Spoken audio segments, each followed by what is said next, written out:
Hello everyone, welcome to CHCT podcast. मैं हूँ दिव्या और आज मैं आपको एक कहानी सुनाने वाली हूँ जिसका नाम है एक अनमोल सीख। एक बार एक वैज्ञानिक ने टिड्डे को पकड़ा और उसे अपनी आवाज पर छलांग लगाना सिखाया। वैज्ञानिक टिड्डे से कहता, कूदो। टिड्डा उसकी आवाज सुनते ही जोर से छलांग लगा देता। अब वो वैज्ञानिक था तो प्रयोग करना तो बनता ही था। उन्होंने उस टिड्डे की छलांग पर प्रयोग किया। वैज्ञानिक ने उसकी एक टांग तोड़ दी और फिर बोला, कूदो। अब टिड्डे की छलांग की दूरी कम हो गई। वैज्ञानिक ने उसकी दूसरी टांग तोड़ दी और बोला, कूदो। टिड्डे की छलांग और कम हो गई। अब तोड़ी गई उसकी तीसरी टांग। छलांग की दूरी और कम हो गई।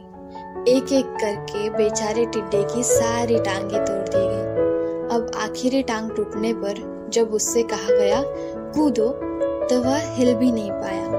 अब वैज्ञानिक ने अपना निष्कर्ष अपनी डायरी में लिखा। जानते हो उसने क्या लिखा?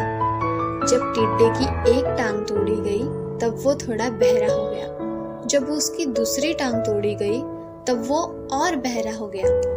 हर टांग टूटने के साथ वो और बहरा होता गया और सारी टांगे टूटने पर वो बिल्कुल बहरा हो गया। जोर जोर से चिल्लाने पर भी उस पर कोई असर नहीं हुआ। वो तो अपनी जगह से हिला तक नहीं। छलांग लगाना तो दूर की बात थी। इस कहानी को सुनकर सभी को ऐसा ही लग रहा है ना कि क्या मूर्ख वैज्ञानिक था।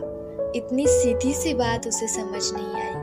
या कुछ लोग ये भी सोच रहे होंगे कि ये तो किसी बच्चे को भी पता है कि टिड्डे की छलांग उसकी टांग टूटने की वजह से कम होती जा रही थी, ना कि वो बहरा हो गया था।